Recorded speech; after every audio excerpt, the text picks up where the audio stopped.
Good afternoon. We are at the Thompson property. We're going to be completing a repairability test. We'll be on the front slope, which is south.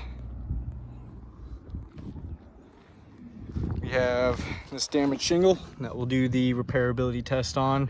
We'll see how it affects all of those surrounding shingles. We'll give you an overview of all of those surrounding shingles. I got all of them boxed out and numbered, all of which could potentially be damaged during the repairability test. So I'll show you the current condition, and once we're all complete with the repair test, we'll take another look and see those results. We'll be using a flat bar, hammer, putty knife, and roof snake. And we have this 45-degree tool that we'll use to give us a visual for what 45 degrees looks like. Slide it underneath that damaged shingle, and I'll give you some views of that.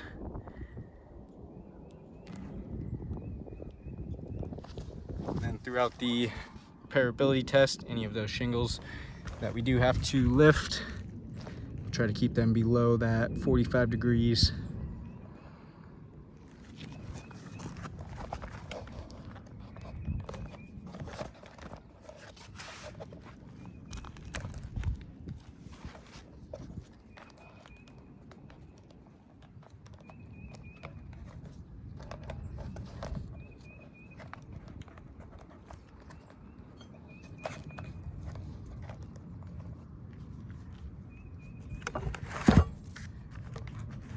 All right, we'll go ahead and get started.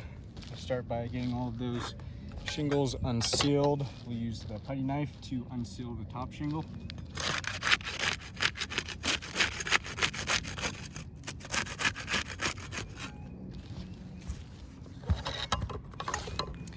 And we'll use the flat bar to unseal the rest of those. See if there's any differences with those tools.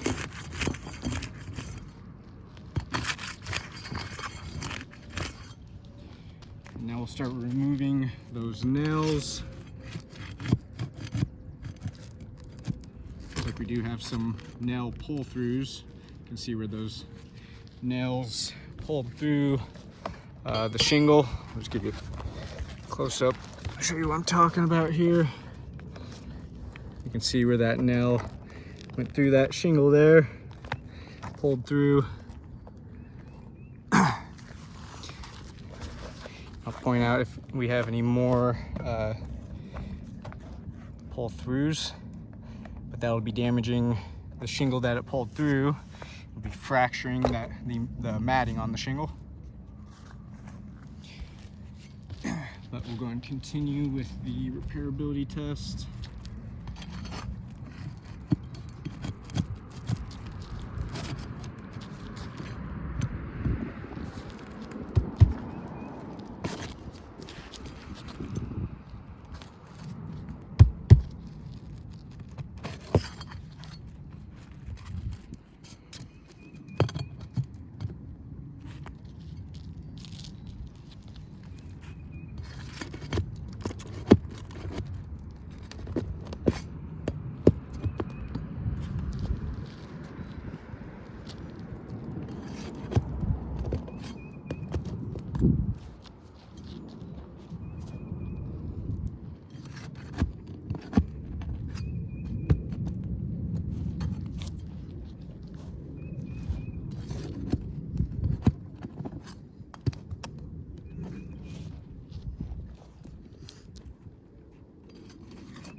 of those nails out and that damaged shingle out. Slide this new shingle in, get it all lined up nicely.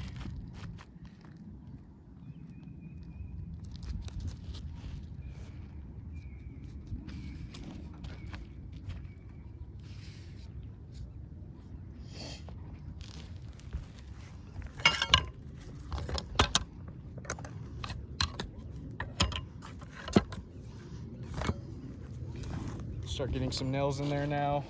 We'll be using the roof snake to drive those nails in.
Alright, we're all complete with that repairability test.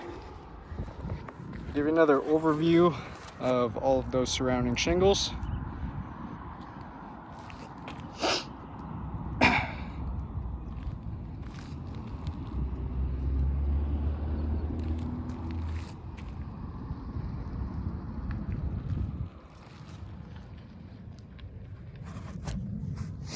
And we'll take a closer look at all of those tabs right above that new shingle.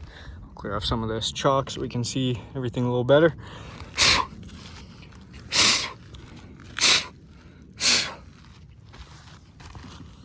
You can see stress fractures that were caused to these tabs right above here. You can see where the matting on the shingle broke, causing those stress fractures, damaging the integrity of those shingles. You can feel they're much weaker in the areas with the stress fractures. It's going to not allow those shingles to do what they're designed to do. That'll be affecting the shingles' water shedding capabilities, as the matting is the main component for that. So with that matting being broken, those capabilities will be compromised.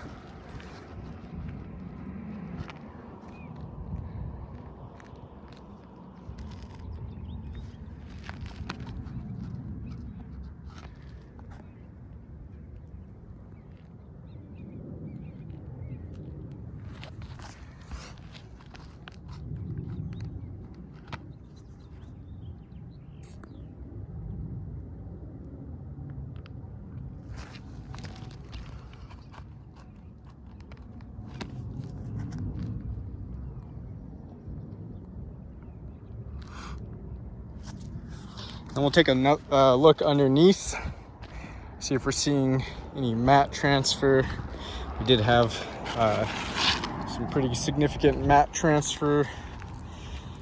I'll bring this damaged shingle back over here so we can see where all the mat transfer was on this. You can see some right there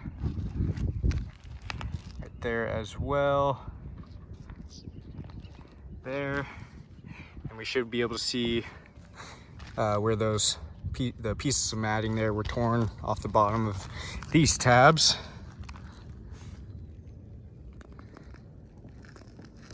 So you can see that right there. That piece was torn off.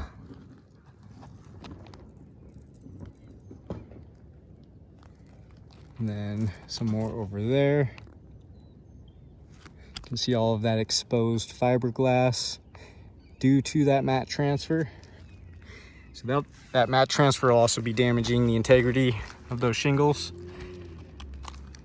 As we can see, those pieces of matting being torn off the bottom. That'll be compromising the integrity of those shingles.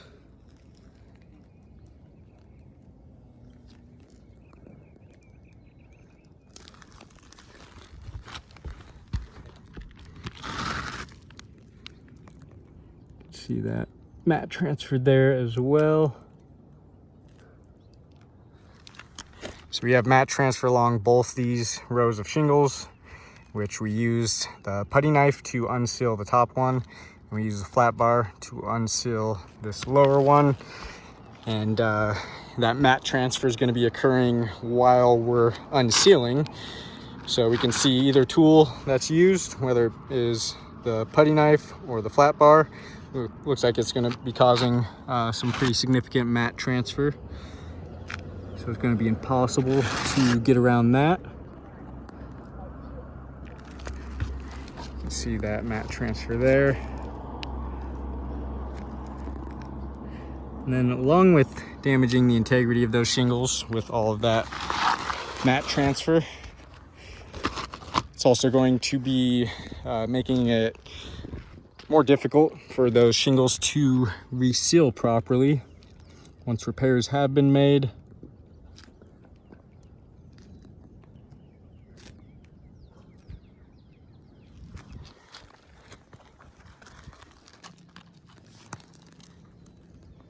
Yeah, so looks like we got mat transfer along every single one of these tabs.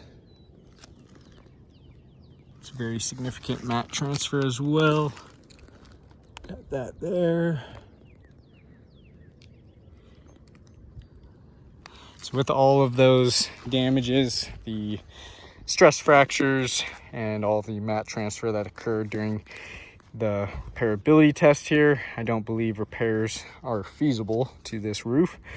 You can see we also have an additional 3 damaged shingles, at least. Possibly 4 if we want to count that mat transfer there, damaging shingle 4. You can see it's on the top there of shingle 4.